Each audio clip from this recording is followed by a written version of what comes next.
Dalam nama Bapa dan Putra dan Roh Kudus. Amin.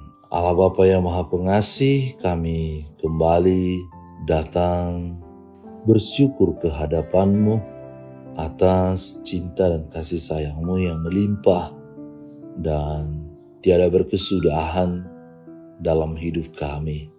Kami mohon bantulah kami senantiasa agar kami mampu menemukan butir-butir kasih dalam setiap pengalaman hidup kami, serta bukalah pintu hati kami dan pikiran kami dalam mendengarkan dan merenungkan firman-Mu hari ini.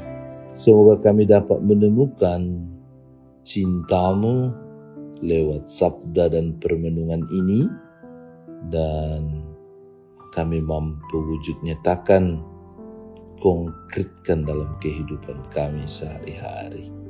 Dengan pengantaran Kristus, Tuhan dan Penyelamat kami. Amin.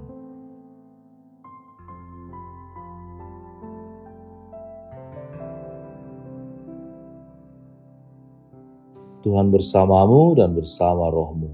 Inilah Injil suci menurut Yohanes, dimuliakanlah Tuhan. Dalam amanat perpisahannya, Yesus berkata kepada murid-muridnya, inilah perintahku, yaitu supaya kamu saling mengasihi, seperti aku telah mengasihi kamu. Tiada kasih yang lebih besar daripada kasih seorang yang memberikan nyawanya untuk sahabat-sahabatnya. Kamu adalah sahabatku, jikalau kamu berbuat apa yang kuperintahkan kepadamu. Aku tidak menyebut kamu lagi hamba, sebab hamba tidak tahu apa yang diperbuat oleh tuannya. Tetapi aku menyebut kamu sahabat, karena aku telah memberitahukan kepada kamu segala sesuatu yang telah kudengar dari Bapa-Ku. Bukan kamu yang memilih aku, tetapi akulah yang memilih kamu. Dan aku telah menetapkan kamu supaya kamu pergi dan menghasilkan buah, dan buahmu itu tetap, supaya apa yang kamu minta kepada Bapa dalam namaku diberikannya kepadamu. Inilah perintahku kepadamu, kasihilah seorang akan yang lain. Demikianlah sabda Tuhan, terpujilah Kristus. Saudara-saudari terkasih dalam Kristus Yesus, kita sering mendengar istilah best friend forever atau BFF. Istilah ini biasanya merujuk pada orang-orang yang bersahabat dekat, yang merasa bahwa persahabatan mereka tidak akan pernah terputus oleh apapun.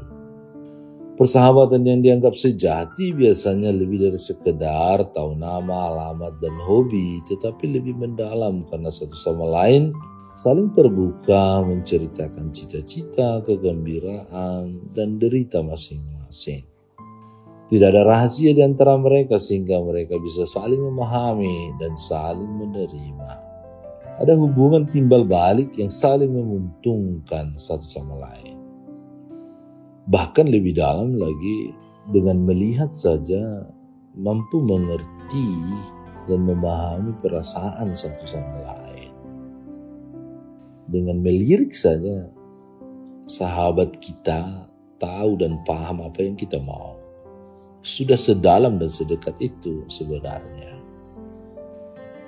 Hari ini Yesus menyebut kita sahabat. Harkat kita dinaikkan olehnya dari hamba menjadi sahabat. Persahabatan yang dimaksud Yesus di sini tentu berbeda dari persahabatan duniawi, sekalipun yang dianggap paling sejati. Kalau persahabatan duniawi didasarkan pada relasi timbal balik, persahabatan yang dimaksud Yesus didasarkan pada pengorbanan yang telah diberikannya.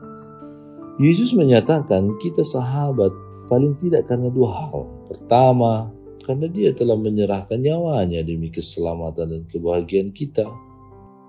Dengan ini Yesus mengatakan bahwa syarat persahabatan adalah pemberian diri yang total sehabis-habisnya. Kedua, karena Yesus telah menyampaikan kepada kita segala sesuatu yang telah diterimanya dari Bapa. Tidak ada lagi rahasia antara Dia dan kita. Yesus mengatakan aku dan Bapa adalah satu. Jadi apa yang ada dalam diri Yesus itulah yang ada dalam diri Bapa, dan itulah yang disampaikan kepada kita. Sebagai sahabat Yesus kita memiliki tanggung jawab. Kita harus melaksanakan perintahnya untuk saling mengasihi dan pergi untuk menghasilkan buah. Perintah untuk saling mengasihi menuntut kita untuk menjadikan sesama sebagai sahabat kita. Kita harus berani memberikan diri bagi mereka seperti yang telah dilakukan Yesus bagi kita, para sahabatnya. Pemberian diri tidak selalu berarti mengorbankan nyawa, tetapi dapat kita lakukan dengan hal-hal sederhana, misalnya memberikan waktu untuk mengunjungi orang sakit, mendengarkan orang yang membutuhkan penguatan, memberi semangat kepada yang putus asa, berbagi rezeki dengan orang yang kurang beruntung, dan lain sebagainya. Banyak contoh atau teladan yang kita tahu bersama-sama bisa kita lakukan, tetapi kadang kita susah untuk melakukannya karena belum sepenuhnya kita memahami arti terdalam dari persahabatan yang Yesus tawarkan. Persahabatan yang kita bangun terkadang selalu menilai dalam hal untung dan rugi. Kalau menguntungkan bagi saya, dia sahabatku. Tapi kalau tidak menguntungkan, dia tidak sahabatku. Persahabatan yang bersifat duniawi. Kita sangat susah dan berbagai alasan yang akan kita utarakan jika kita mau mencoba memberikan diri, bahkan hidup kita untuk orang lain seperti yang dilakukan oleh Yesus. Yesus juga meminta kita untuk pergi dan menghasilkan buah. Buahnya itu tampak dari teladan hidup kita tadi, contoh-contoh tadi, baik yang kita tahu sebenarnya, kita paham sebenarnya. Ini berarti kita diutus dan kita harus siap menjalankan tugas perutusan itu. Kita semua adalah misionaris yang harus pergi mewartakan kabar gembira Allah kepada semua orang. Kita sendiri pun harus berbuah dalam arti memiliki kebajikan-kebajikan rohani seperti kasih, sukacita, kesabaran, kemurahan hati, kesetiaan, kelemah lembutan, dan penguasaan diri. Dengan kesaksian hidup yang nyata, kita diharapkan dapat membawa lebih banyak orang untuk mengimani Yesus.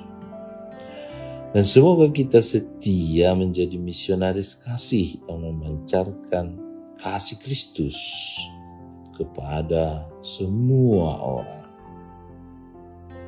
Allah Bapa kami, teguhkanlah iman kami akan sabda Putra-Mu, dan bantulah kami untuk tekun membaca, merenungkan, dan menghayatinya, serta mewujud nyatakannya dalam kehidupan konkret kami lewat persahabatan dan buah-buah kebaikan yang bisa kami lakukan dalam hidup kami setiap hari.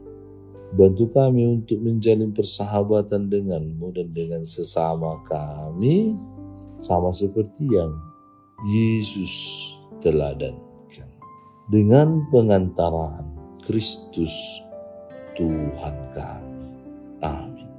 Tuhan bersama-Mu dan bersama Roh-Mu. Semoga saudara sekalian dilindungi, dibimbing dan diberkati oleh Allah yang Maha Kuasa, Bapa dan Putra dan Roh Kudus. Amin. Allah Bapa kami, penuntun kehidupan, Engkau telah menuntun Abraham menuju tanah terjanji. Engkau juga menuntun bangsa Israel menuju tanah Yerusalem melalui tangan Musa.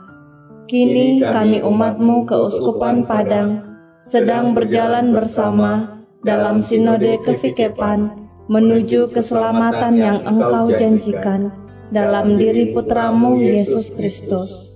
Tuntunlah peziarahan hidup kami dengan kuasa Roh Kudus-Mu, agar kami tetap tabah, sabar dan setia menghadapi kesulitan dan tantangan hidup. Bimbinglah kami supaya mampu berjalan bersama, saling meneguhkan dalam iman, harapan, dan kasih. Bunda Maria, doakanlah kami putra-putrimu sepanjang sinode kefikepan ini berlangsung. Ya Bapa, Engkau kami sembah dan muliakan, kini dan sepanjang masa. Amin.